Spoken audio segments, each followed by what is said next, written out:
वस्तू मोजण्यासाठी आपण डझन हे एकक वापरतो. मग डझनावरती अनेक प्रश्न विचारलेले असतात. पण डझन म्हणजे किती हे आधी आपल्याला माहिती पाहिजे. डझनाचे पण भाग आहेत ते आपले पाठ झाले पाहिजे.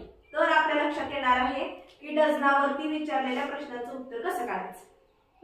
सव्वा डझन म्हणजे किती, अडीच डझन म्हणजे किती, पावणे तीन डझन म्हणजे किती, हे फक्त आजच्या या एका आकृतीत तुम्हाला कळणार आहे की कसं ओळखायचं. डझनाच्या स्वरूपात सगळे प्रश्न विचारायचे आपल्याला. बघा, हे पहिला आहे पूर्ण सांगितलं एक गोल म्हणजे एक डझन. किती? एक डझन म्हणजे किती असतात? 12. एक डझन म्हणजे किती? 12. आता या एक डझनाचा पाव भाग. पाव डझन म्हणजे किती? 3. पाव म्हणजे कसं? तर एका डझनाचे भाग किती केले? 4. आणि त्यातला एक भाग, एक भाग म्हणजे किती? 3. Very good. पाव डझन म्हणजे किती? 3. पाव डझन म्हणजे किती? 3.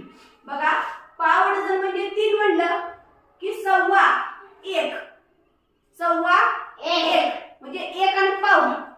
एक आणि पाव भाग. एक म्हणजे किती? 12. आणि आता सांगितलं पाव भाग म्हणजे किती? 3 म्हणजे 12 आणि 3 मिसळायचे. किती झाले? 15 वस्तू झाल्या. किती वस्तू झाल्या या? 15. सव्वा एक डझन म्हणजे किती वस्तू झाल्या? 15. चला पुढे बघा, पुढचा आहे अर्धा डझन. किती आहे? अर्धा डझन म्हणजे किती? 6. Very good. अर्धा डझन म्हणजे किती? 6. 12तलं निम्म म्हणजे एका डझनातलं निम्म. किती झाले? 6. इथं तसंच विचारले. दीड डझन म्हणजे एक आणि अर्धा. एक म्हणजे किती? 12. एक म्हणजे किती? 12. आणि हा वरचा 6. 12 आणि 6 किती झाले? 18. शाबाश. किती झाले? 18. आता बघा, दीड जसं आहे तसंच अडीच सुद्धा आहे.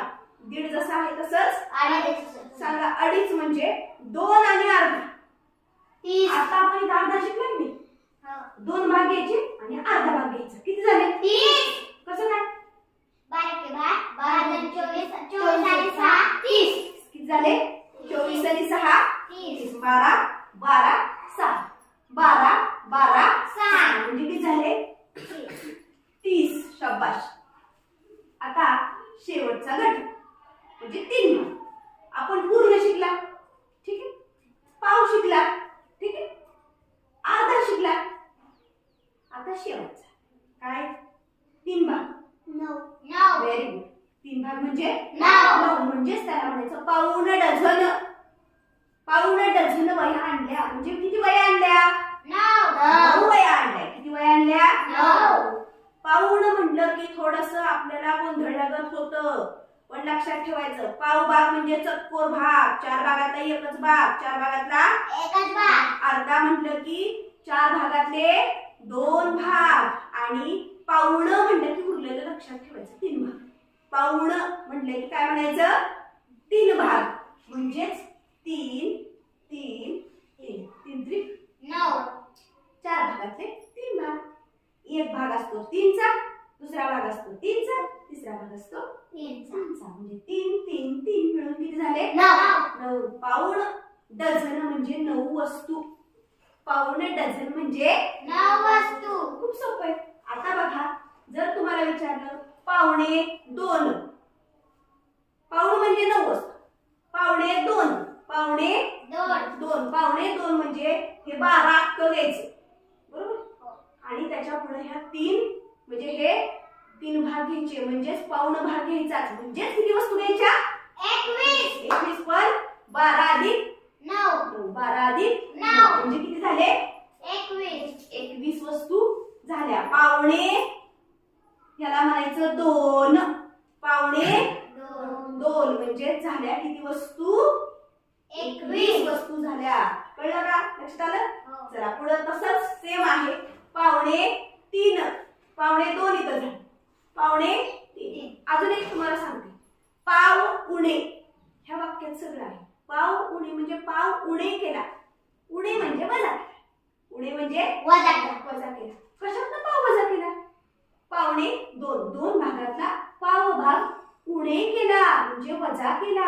म्हणून 2.25 डझन म्हणजे एक भाग अख्खा म्हणजे एक पूर्ण म्हणजे 1 डझन पूर्ण. त्यानंतर पुढच्या पूर्ण भागातला पाव उणे केला, पाव वजा केला. किती राहिले? 3 भाग राहिले. 3 भाग राहिले म्हणजे 9 वस्तू झाल्या. आणि 9 वस्तू झाल्या म्हणून 12 अधिक 9 म्हणजे झाले किती? 21. असंच आहे 2.25 सारखंच मी अजून एक उदाहरण सांगितलं. 2.25 2.25 म्हणजे 3 भागाला पावभाग कमी. 3 भागाला पावभाग कमी. 1 2 3 हे तिन्ही पूर्ण गोल आहेत, त्यातला पावभाग कमी. काय केला? कमी. म्हणजे किती झाले? बरोबर आहे. 12 1 12 12 2 24 24 आणि 9 33. 33. Very good. वेदासाठी टाळ्या वाजा. 2.25 वाजवा की टाळ्या. 2.25 म्हणजे किती? 33 वस्तू. आलं लक्षात येईल? आता कुठले विचारलं सांगतील का? बघा बरं, मी आता परीक्षाच घेते तुमची. सगळ्यांनी डोळे बंद करायचे. ठीक आहे, सांगा. 1.5 dozen. Prathamesh 1.5 dozen. 1.5 dozen 18. Very good. किती आधी किती केलं? 12 अधिक 6. Very good. प्रथमेशसाठी टाळ्या वाजवा. श्रावणी 2.25 डझन. 2.25 27. शाबास. 27. 12 1 12 12 2 24 आणि पावभाग म्हणजे 3. जाऊ दे, चला पुढे सांग. 2.5 डझन. 30. 30. Very good. शाबास. Very good. 2.25 डझन. 2.25 33. 33. शाबास. 4.25 डझन. 45. Very good. 45. शाबास. आता सांगा 4.25 डझन. 4. हा. 51. Very good. शाबास. 51. 3.5 डझन. 3.5. 3.5. किती सांगितलं? 42. Very good. Very good. Very good. आता 3.5 डझन. 3.5. ती जे काय करायचं पुस्तक 3.5 डझन.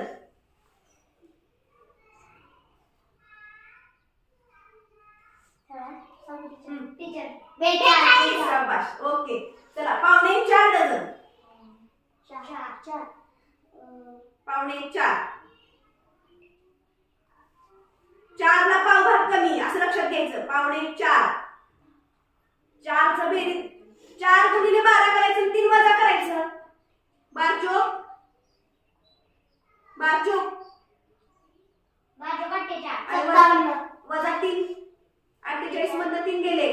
48 मध्ये 45. बरोबर आहे की. मग तुम्हाला काय सांगितलं?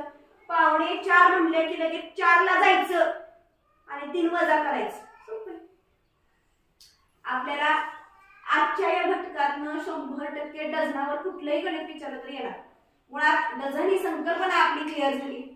उत्तर येऊ अगर न येऊ, आपल्याला कोणी विचारलं व्यवहारामध्ये की डझन म्हणजे किती, अर्धा डझन म्हणजे किती, तरी आपल्याला व्यवहारात कोणी फसवू शकणार नाही. शिष्यवृत्ती नंतर आधी आपल्याला स्वतःच्या आयुष्यात येणारं गणित सोडवता आलं पाहिजे, मग शिष्यवृत्ती. बरोबर?